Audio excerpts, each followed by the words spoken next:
तुमको ये बात किसी ने नहीं बताई हुई कि एलएलसी होती है जो तुम इंडिया में रह के यूएस में बिजनेस कर सकते हो, तुम यूएस में एलएलसी बना सकते हो। पैसा ही पैसा होगा। तो इंस्टा के ऊपर मैंने वीडियो डाली थी कि अगर तुम एक बिजनेस शुरू करने के बारे में सोच रहे हो या तुम ऑलरेडी बिजनेस रन कर रहे हो, तो तुमने बहुत बार सुना होगा कि जो बिजनेसमैन है वो अपने खुद के बच्चों को सैलरी के ऊपर रखते हैं और इसके बहुत सारे टैक्स बेनिफिट्स होते हैं। बट एक्चुअली में ये काम कैसे करता है, ठीक है, इंस्टा के ऊपर मैंने वीडियो शॉर्ट फॉर्म में डाली है, पर इसके ऊपर मैं तुमको अच्छे से लॉन्ग फॉर्म में समझाऊंगा, क्योंकि बहुत लोगों के कमेंट आते हैं कि ये ऐसे नहीं होता, ये वैसे नहीं होता, और हमको पूरी बात अच्छे से समझ में नहीं आती। तो वीडियो को ध्यान से देखना। कुछ भी बताऊं उससे पहले मेरे को तुम्हारा बेस क्लियर करना पड़ेगा, ठीक है। अब उससे मेरा क्या मतलब है कि तुमको ये दो टर्म्स जो तुम्हें बोर्ड पे पता नहीं दिख रही हैं, पता नहीं, पर मैंने लिखा हुआ है एस कॉर्प और एलएलसी। अब इन दोनों में फ़र्क क्या होता है, ठीक है, ये बिल्कुल बेस है। अगर तुमको ये समझ में आ गया तो आगे भी तुमको अच्छे से समझ में आने लग जाएगा कि एक्चुअली में ये होता कैसे सारा कुछ, ठीक है। तो एलएलसी के बारे में तो मैं अपने इंस्टाग्राम के ऊपर ही बहुत हज़ारों बार बता चुका हूँ। एलएलसी की फुल फॉर्म होती है लिमिटेड लाइबिलिटी कंपनी। अब लिमिटेड लाइबिलिटी का मीनिंग क्या होता है एक्चुअल में, इंग्लिश में तो बोल दिया, बट संस्कृत नहीं, हिंदी में इसका क्या मतलब हुआ। तो बेसिकली तुम ये समझ लो कि जो ओनर होता है बिजनेस का, उसकी लाइबिलिटी लिमिटेड होती है। मतलब मान लो तुम्हारे बिजनेस ने कोई कर्ज लिया था या कोई डेट लिया था बैंक के ऊपर, और अब तुम्हारा बिजनेस बैंकरप्ट हो चुका है, तो जो बैंक होगा तुम्हारे पर्सनल एसेट्स तक वो पहुंच नहीं सकता है, ठीक है। पर्सनल एसेट्स कौन से होते हैं, जैसे तुम्हारी गाड़ी है, तुम्हारा घर है, ठीक है, तो वो सारी चीज़ें सेफ रहती हैं, इसीलिए लोग एलएलसी बनाते हैं, लिमिटेड लाइबिलिटी कंपनी, ठीक है, सेफ रहने के लिए, ठीक है। अब एस कॉर्प भी कुछ इसी तरीके से होती है, बट कुछ मेजर डिफरेंसेस होते हैं दोनों में, काम उसका भी वही होता है, ठीक है। अब डिफरेंसेस ये हैं कि जो एस कॉर्प होती है ना, उसकी रिस्ट्रिक्शंस बहुत ज़्यादा होती हैं, उसमें बहुत ज़्यादा टैक्स ऑब्लिगेशंस होती हैं, रिस्ट्रिक्शंस होती हैं। एलएलसी में काम थोड़ा मज़े में होता है, फ्लुएंटली होता है, कुछ इतना दिमाग नहीं लगाना पड़ता, ठीक है। दूसरी चीज़ ये है कि एस कॉर्प के अंदर तुम सिर्फ 100 मेंबर्स तक ऐड कर सकते हो तुम्हारी कंपनी के अंदर। एलएलसी में ये अनलिमिटेड होता है, तुम जितने चाहे उतने बंदे अपने पास लेके आ सकते हो, तुम्हारी कंपनी में ऐड कर सकते हो, कोई दिक्कत नहीं आने वाली, ठीक। और जो एक मेजर डिफरेंस होता है वो ये होता है कि एक एलएलसी कभी भी एक एस कॉर्प को ओन नहीं कर सकती, पर एक जो एस कॉर्प होती है वो एलएलसी को ओन कर सकती है। जैसे मैंने वीडियो में बताया था कि पहले एस कॉर्प बनाओ, फिर एलएलसी, फिर एलएलसी जो होगी वो तुम्हारी एस को आपको कोई सर्विसेज प्रोवाइड करेगी, और एलएलसी से तुम अपने बच्चों को पैसे पे करोगे, ठीक है।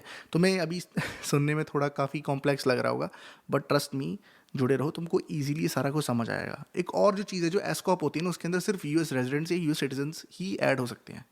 हाँ, पर तुमको ये बात किसी ने नहीं बताई हुई कि एलएलसी होती है जो तुम इंडिया में रह के यूएस में बिजनेस कर सकते हो, तुम यूएस में एलएलसी बना सकते हो। हाँ, एलएलसी का सिटीजनशिप के साथ या रेजिडेंसी के साथ कोई झंझट नहीं होता, कुछ भी कर सकते हो तुम उसके साथ, इसीलिए लोग उसको ज़्यादा प्रेफर करते हैं एस कॉप से। एक और जो काफ़ी महत्वपूर्ण कैरेक्टर होता है एलएलसी का, कि एलएलसी में जो ओनर होता है वो खुद ब खुद डिसीजंस ले सकता है, जो उसकी मर्जी है वो कर सकता है।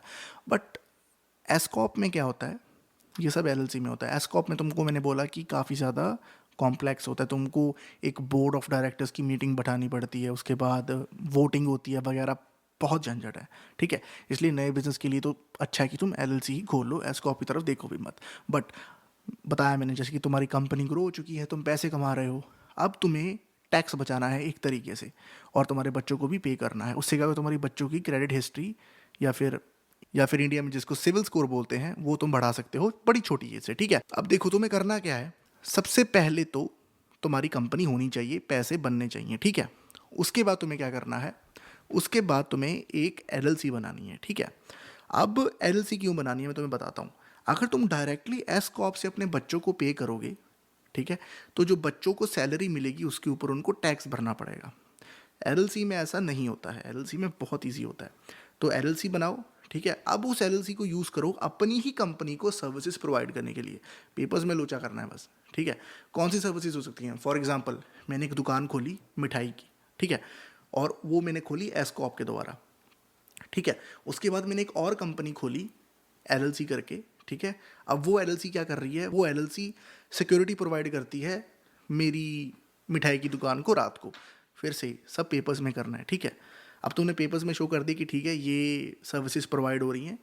उसके बाद तुम्हें उस एलएलसी से अपने बच्चों को पे करना है, डायरेक्टली पे नहीं करना है। अगर एलएलसी से तुम पे करोगे ना, तो तुम्हारे बच्चों को जो भी सैलरी मिलेगी उसके ऊपर कोई टैक्स नहीं होगा, ठीक है।